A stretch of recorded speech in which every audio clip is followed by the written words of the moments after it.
History often repeats itself, with battles being influenced by terrain, logistics, and proximity to economic hubs. Many pivotal battles have occurred repeatedly in the same locations. For India, the significance of Panipat is highlighted by two battles separated by 3 decades, altering the course of the subcontinent for centuries to come. The expansion of the Muslim Caliphate reshaped the power dynamics in Asia, leading to Islamization of Turkic tribes in Central Asia. As the Salafate gradually decentralized, Turkic nomads embarked on migratory journeys in various directions. By the mid-10th century, northern India faced continuous raids by Turkic forces. In 1206, this gradual incursion facilitated the rise of Qutb ad-Din Aybak, who established the Delhi Sultanate in the northern territories. Despite Mongol assaults in 12th and early 13th century, the Delhi Sultanate reached its zenith by 1312, dominating most of India. However, internal strife, ineffective governance, and the invasion by the Timurids weakened the Sultanate. By the late 14th century, only the northern regions remained under its control. The ascent of the Lodi dynasty of Afghan origin brought temporary stability in the later half of the 15th century. Yet the Sultanate continued its decline. Meanwhile, the successor of Tamerlane engaged in power struggles in north-central Asia.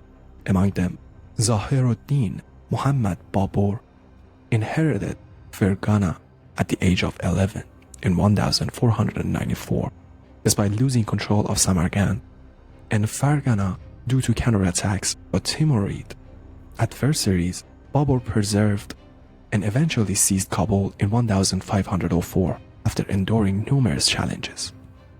Driven by ambition, Babur turned his sights toward India, reaching the Chenab River in modern-day Pakistan by 1519. Amid internal discord within the Lodi dynasty, some factions rebelled against Sultan Ibrahim Lodi, paving the way for Babur's invasion. Punjab witnessed multiple transitions until Babur emerged victorious, setting the stage for the momentous clash at Panipat on April 12, 1526. Babur's army comprised Turks, Mongols, Persians, and Afghans, structured around a seasoned corps that campaigned alongside him for over a decade.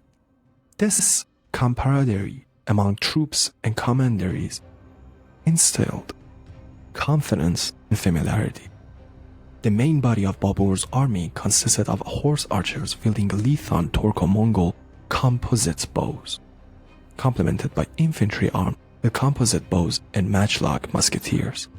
Additionally, Babur posed 20 cannons procured from either the Ottomans or the Safavids. Sources vary.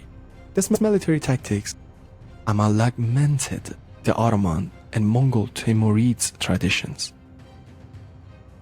Contrastingly, the Delhi Sultanate army relied heavily on war elephants and cavalry, reflecting a feudal structure devoid of gunpowder units. At Panipat, Ibrahim Lodi forces numbered an estimated 50,000 men and 400 war elephants, with approximately 25,000 heavy cavalry of Afghan descent. The remaining troops comprised feudal levies or less vulnerable mercenaries, emphasizing the disposal nature of the infantry. In the thick of the battle, Babur positions his cavalry in the second line, divided into 3 groups, with his right flank adjacent to Panipat city and his left protected by a ditch and stakes. Babur and his elite guard occupied the center. The first line consisting of infantry stationed on chained wagons, providing elevated position for archers and musketeers. Gaps between the carts facilitated cannon fire.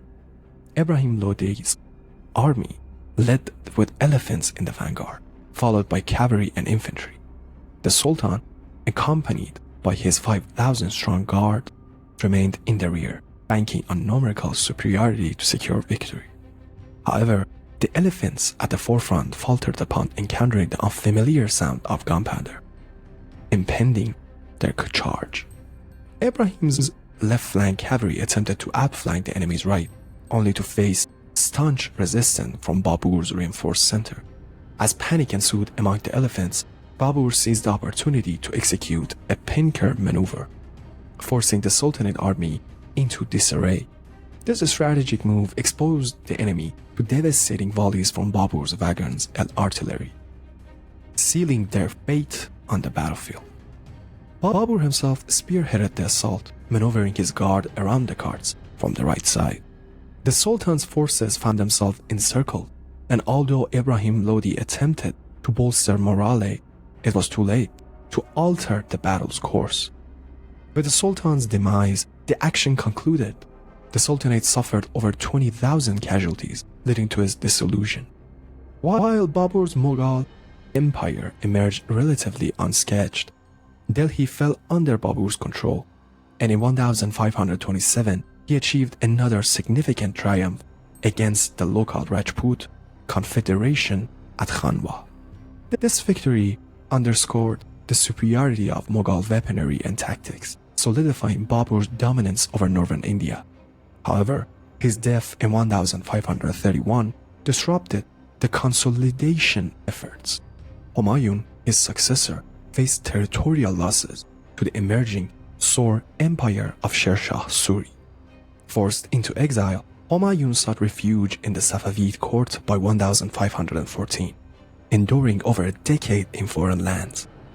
It wasn't until 1554 that he returned to India, reclaiming control over northern regions the following year after defeating Sikandar Shah of the Sor Empire. Tragically, Humayun's reign was short-lived as he met his demise in 1556 accident. This event emboldened the Sor Empire, with Chief Minister Hemu swiftly seizing Delhi in early October 1556, declaring independence and ascending as king. Akbar, Humayun's young heir, aided by his capable guardian Bayram Khan, embarked on a campaign towards Delhi in November. Despite being outnumbered by Hemu's forces, which outnumbered them nearly 3-1, the Mughals strategically chose a battle site with a ravine to mitigate the numerical disadvantage. Though predominantly cavalry and elephants, the Mughal army was divided into 5 groups of horse archers, with the vanguard comprising elephants. Hemu's forces, on the other hand, deployed cavalry in the front line, followed by infantry elephants, with Hemu himself positioned atop one of the beasts. As the clash began, Hemu's cavalry and elephant pressed forward, forcing the Mughal flank into a gradual retreat under the onslaught. Bayram Khan dispatched his second-line cavalry to flank the charging enemy from behind. Mughal horse archers showcased their superiority over their adversaries, delivering more effective volleys. Consequently, Hemu found himself compelled to counter the flanking maneuvers, resulting in a retreat of his forces. Negotiating the challenged terrain of the ravine hindered proper offensive tactics. When Hemu opted to advance, maneuverability was constrained. Only a fraction of his troops managed to engage the enemy's center. Yet, historical accounts suggest that Mughal forces teetered on the brink of defeat. The tide turned decisively with an arrow piercing Hemu's helmet, instigating panic among his ranks and causing their formation to collapse. Once more, the Mughals sustained minimal losses while inflicting over 5,000 casualties upon their adversaries.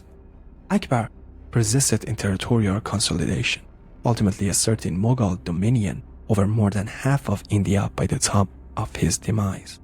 The Mughal Empire endured until 1857.